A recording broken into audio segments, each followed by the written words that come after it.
donne le droit de me poser une ou deux questions pièges. C'est difficile. Tu t'es livré, donc... T'as pas parlé du tout de toi, hein? Un peu, mais pas tant. Et toi, comment tu vis tes relations? Parce que t'as parlé de tes autres avant, mais maintenant. OK.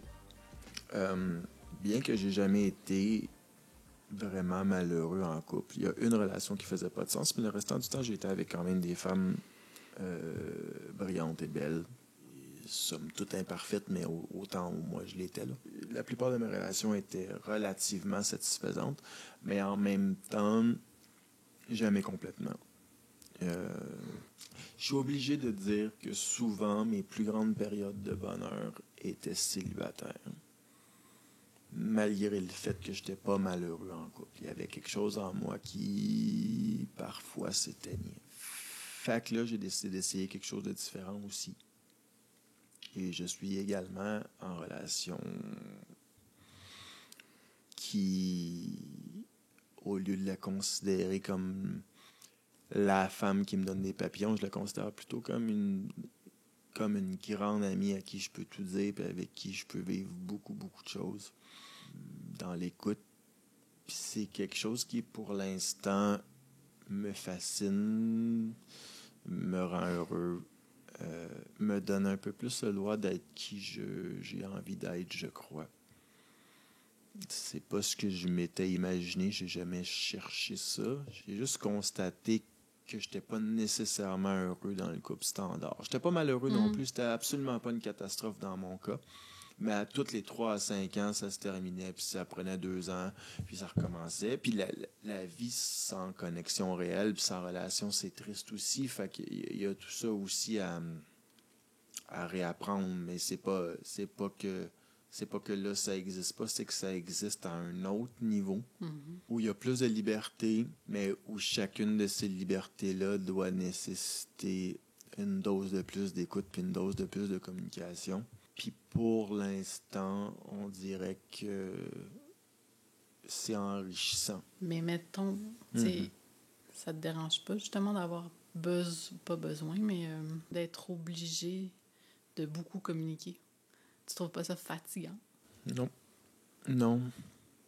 En fait, dans mes autres relations, bien qu'on partait souvent du bon pied puis qu'on essayait de communiquer, il finissait souvent par y avoir des non-dits, des petites cachettes, pas rien de majeur, mais des petites affaires qui s'accumulaient avec le temps, qu'à un moment donné, le nœud grossit, puis que tu sais pas comment le défaire.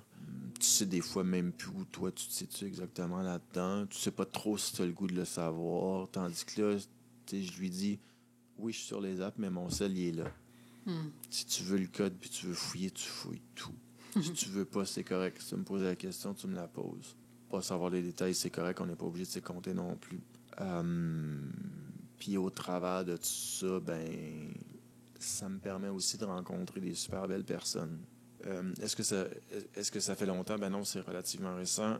Est-ce que ça va être terminé dans 3, 6 ou 12 mois? Ça se peut. Fait qu'il y a pas de plan, puis j'en ai pas besoin. Mais là, je vis ça, puis je suis assez bien là-dedans. Puis là, c'est une troisième question, mais je vais la poser pareil, mais ça te crée pas des insécurités? Tu sais, moi, dans la mienne, ça m'en crée beaucoup. Mais toi, dans la tienne? Pour l'instant, pas tant. C'est pas absolument sans aucune insécurité, mais ça m'en a pas créé tant. Peut-être parce que je fais confiance que ce qu'on vit sans être unique est relativement rare. Puis aussi parce que je reste convaincu que si jamais cette personne-là rencontrait quelqu'un d'encore mieux, il faudrait que je sois heureux pour elle. Et pour la première fois de ma vie, j'en suis à me dire que le fait de rencontrer quelqu'un d'autre n'est peut-être pas la fin non plus. J'ai toujours considéré ça, mais là je suis moins sûr que ce soit le cas. Tu veux ajouter quelque chose? C'est suffisant.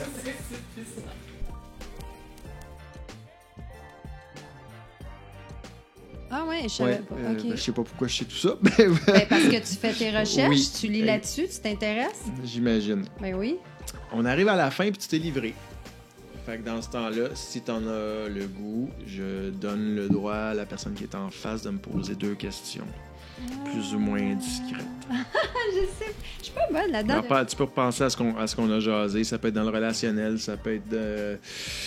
Bon, fait que toi, tu te vois juste polyamoureux ou monogame? Ni l'un ni l'autre. Je m'explique. Comme bien des gens, j'ai été monogame en série toute ma vie. Et fidèle. C'était même pas dur d'être fidèle, c'était naturel pour moi. Mais j'en avais envie quand même. Mais oui. Et là, je vis quelque chose de différent, où il y a beaucoup plus de liberté, mais où toutes ces libertés-là sont encadrées par des paramètres qu'on revisite, mais qui sont toujours clairs puis qu'on respecte. Et ça fait en sorte que, finalement, les désirs et les envies qu'on a face aux autres, comme ils ont le droit d'être exprimés, ben il n'y a plus de cachette. Oui, ben ça devrait être comme ça. Je... Monogame ou pas monogame? Ouais. Ouais, tout à fait. Tout à fait. Puis des fois, je me rends compte que... Parce que moi, je tiens à souligner que c'est quelque chose que ça fait pas tellement longtemps que je vis. Et je sais pas si dans 3 mois, ça va être terminé. C'est pour ça que je prends pas l'étiquette polyamoureux, whatever. Là, j'ai une personne qui est plus proche de moi. Okay. Et si je suis dans un party dans le bois puis qu'il se passe quelque chose, c'est pas grave, mais ça va être dit, par exemple. Ouais. Puis c'est la même chose pour elle. Elle a absolument les mêmes libertés que moi. Puis on respecte la règle de on va à la vitesse du plus lent. C'est drôle, ça ressemble à moi, là. OK. Bon, ben c'est ça. Fait que la règle, on va à la vitesse du plus lent. En même temps, c'est sûr que j'imagine que le plus lent doit aussi faire des petits efforts pour aller vers certaines peurs. Puis la personne qui m'accompagne là-dedans le fait. Elle se challenge, elle va vers. Puis quand c'est trop, puis ça arrête, puis c'est tout. Mais à date, à chaque fois qu'on est proche du trop, je dis, ben gars, si on essaie de laisser là, on va l'essayer comme ça, puis comme ça. Puis si c'est pas ça, on arrête tout. Puis elle dit, OK, dans ces conditions-là, je vais l'essayer. Puis finalement, le lendemain, elle m'écrit, elle dit, maudit qu'on est chanceux d'avoir vécu ça. Est-ce que c'est toujours facile? C'est pas ça que je prétends. Mais non. Pour l'instant, entre les deux, je préfère ça parce qu'en fait, c'est la relation avec le plus de communication que j'ai eue dans ma vie. Ça aurait peut-être sauvé certaines autres de mes relations avant, mais là, j'étais pas rendu là. On n'était pas rendu là. Là, c'est à une étape où, à la mi-quarantaine, je peux mieux le vivre. Et aussi, ça, par exemple, je veux spécifier, tu sais, quand mes amis ont beaucoup de questions, surtout les filles. Les filles sont généralement plus curieuses, je trouve. Mais il y a quand même un imaginaire que quand on se met à explorer ça, que soudainement, on a le goût de coucher avec tout le monde. Et ça, pour moi, c'est d'une fausseté, là. Non. Je suis tout aussi sélectif que je l'étais il y a 10 ans, là. Je suis pas moins sélectif, puis j'ai pas le goût de coucher avec plus de monde. Ben avec mon histoire de vivre à 4, nous, c'était pas juste exclusif à 4, là. Oui. Moi, c'était exclusif. Toi, tu te tenais avec les 3, tu veux dire? Ben moi, je voulais que ça soit exclusif à 4, excuse, mais on était pas tous d'accord là-dessus. Oui, OK. Puis tu le vivais-tu bien quand même ou c'était tough? Moi, je suis restée exclusive. Mais quand tu dis exclusif, je veux bien comprendre, tu avais quand même des moments à 3 avec les 3 autres. On était 4 ensemble, ou des fois, on switchait. Oui. Mais on était ensemble tout le temps, mais je veux dire... Puis toi, tu allais toujours vers les 2 hommes. Mais Mel. Même elle? Oui. OK. Mais ce que je voulais dire, c'est que je voulais pas qu'eux autres aillent voir ailleurs. Je disais, on est à 4, on va tous faire à 4. Ouais. C'était mon idéal. Oui. Mais ça s'est pas passé comme ça. Mais bref, c'est pour ça qu'on faisait des mises au point. Oui. On parlait de comment on se sentait. Puis c'était bon parce que tu travailles ton ego là-dedans, puis tu relatives bien des choses. Oui. C'est super intéressant, comme tu dis, là. Mais tu vois, comme là, moi, c'est tout nouveau, puis c'est un polyamoureux. Mais moi, j'ai pas envie d'aller voir ailleurs, là. Mais tu sais que tu as le droit. Je sais que j'ai le droit. C'est-tu cool, ça, de savoir que tu as le droit puis que ça ne va pas te revenir en face? Ben, en fait, on devrait tous être ce qu'on veut, puis faire ce qu'on veut, puis être honnête. Puis si ça fait pas ton affaire ou c'est trop... ça vient trop te chercher, ben... Mais tu peux passer à côté de quelque chose aussi. C'est comme je dis, travailler tes insécurités. Je sais pas si je vais le garder, mais si les gens l'entendent, c'est parce que j'ai décidé de le garder. Mais je vais te raconter une anecdote qui a été révélatrice pour moi. J'avais une amie qui vivait quelque chose d'assez difficile, un drame. Mais ce drame-là impactait d'autres gens autour d'elle, mais elle était quand même l'épicentre de ce drame-là. Mais tout ça pour dire qu'elle vit ce drame-là, elle est l'épicentre du drame qui touche d'autres gens. Mais pendant quelques jours, je la vois quand même consoler du monde tout le temps. OK. Même si c'est elle qui a le plus gros fardeau, Ouais. c'est quand même elle qui dit non, ça va être correct, blablabla, qui prend les gens dans ses bras, puis je le vois souvent. Puis à un moment donné, je dis, ben, tu sais, à un moment donné, consoler les gens, c'est quand même un peu toi que ça impacte le plus, tu sais, ça a ses limites, mais c'est correct, tu sais, c'est une grande femme forte, belle, capable de prendre soin des gens autour d'elle. Fin. Il arrive un moment où je la croise par hasard, puis je vois qu'elle file pas particulièrement, tu sais, dans le crotch. Puis je dis, ça va-tu? Je peux te faire quelque chose? Blablabla. Puis elle dit, là, je suis tannée d'être la plus grande puis la plus forte. Elle dit, je suis brûlée. Je peux-tu aller chez vous puis faire une sieste? Ben oui, tu peux. Laisse-moi 40 minutes, là, je règle les urgences de email, de whatever. Tout ça pour dire qu'elle est venue chez nous. On s'est couché. On s'est abrié jusqu'au cou. Je l'ai pris dans mes bras. Elle s'est endormie. Elle s'est réveillée, elle était plus en forme. Puis ça y a fait du bien. Là où j'arrive, c'est dans une relation standard, j'ai-tu le droit de faire ça? Ça a propulsé ma réflexion plus loin. Parce qu'est-ce que j'ai fait? J'ai pris soin de quelqu'un pendant 2 heures. C'est juste que dans mes relations avant, j'aurais pas pu faire ça. Puis je me suis demandé si ça faisait du sens. Je comprends. C'est fou comment on est conditionné, comment on doit déprogrammer pour faire la part des choses, puis dire, OK, qu'est-ce qui me fait mal là-dedans? Pose-toi la question, qu'est-ce qui me fait mal? Puis la plupart du temps, là, c'est ton ego. Oui, c'est la peur d'être moins que l'autre, d'être comparé. Oui. De... Ben moi, c'est ça que j'en tire de mon histoire à 4. Ouais. Puis même avant qu'on soit 4 avec mon ex-ex, quand on avait des relations avec d'autres personnes, c'est... faut toujours que tu te poses la question, qu'est-ce qui me fait mal? Qu'est-ce qui me blesse?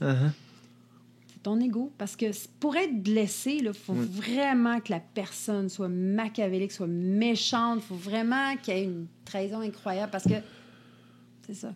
Fait qu'on doit se déprogrammer pour voir les choses autrement. Mais tu vois, la personne qui vient d'entrer dans ma vie m'a dit... Parce que moi, tout de suite, il m'a dit polyamoureux. Puis ça, je dis, non, je ne veux pas embarquer là-dedans. Ça fait peur, been there, done that. Puis il dit, mais tu sais, il dit, soit qu'on prend un chemin parallèle ou on peut se prendre main dans la main puis avancer ensemble. Et il dit, je peux te prioriser. Est-ce que ça te fait du bien? Puis il dit, moi, ça me ferait de la peine que tu t'en ailles parce que on n'a pas essayé ou que moi, j'essaie de comprendre aussi. Puis, tu sais, je suis ouverte d'esprit. Puis là, tout de suite, je me suis fermée. Puis j'ai fait... Mais tu t'es fermée parce que tu avais des blessures. Oui, exact. C'est ça. Puis ça, c'est l'autre truc que les gens mélangent souvent. Oui. Les raisons pour lesquelles ils ne veulent pas. Puis je peux après dire que tout le monde devrait le faire, pas en tout. Je l'ai faite. Je me suis vue le faire. Mais ça n'a pas été facile. La première soirée, ça a été comme... Bon, ben ça y est, vas-y avec elle. Il dit quoi? Moi, je vais mettre de côté toutes les personnes que j'aime. Je viens de te rencontrer. Je dis au moins qu'on starte quelque chose de solide ensemble. Puis après ça, tu sais, oui, mais je comprends, mais là, tu m'annonces ça aujourd'hui. Je n'étais pas au courant de ça. Puis dans ma tête, c'était comme s'il était à la même place que moi. Tu sais. Je dis, c'est vrai, on fait pas de la télépathie. Non. Puis, je dis, bon, fais tes affaires. Puis moi, demain, je verrai comment je me sens. Puis finalement, le lendemain, j'étais encore pour prendre la fuite. Puis je dis, tellement dommage parce que je vis tellement des belles choses avec. Ça vient me chercher, je me surpasse. Puis Catherine, pourtant, tu es ouverte d'esprit, tu l'as vécu. Oui, mais tu peux l'avoir bien ou mal vécu. Moi, j'ai une amie qui l'a mal vécu, puis elle a failli pas se rembarquer avec quelqu'un d'autre, puis là, elle le vit bien, puis elle est comme, OK, c'était pas le concept qui était le problème, c'est comment je le vivais avec l'autre. C'est ça. Un peu comme toi qui dis... C'était la ménopause, mais c'était pas juste la ménopause, c'était la relation. C'est ça. Tu sais, tu comprends? Des fois, c'est les blessures qu'on transporte puis les peurs qu'on transporte.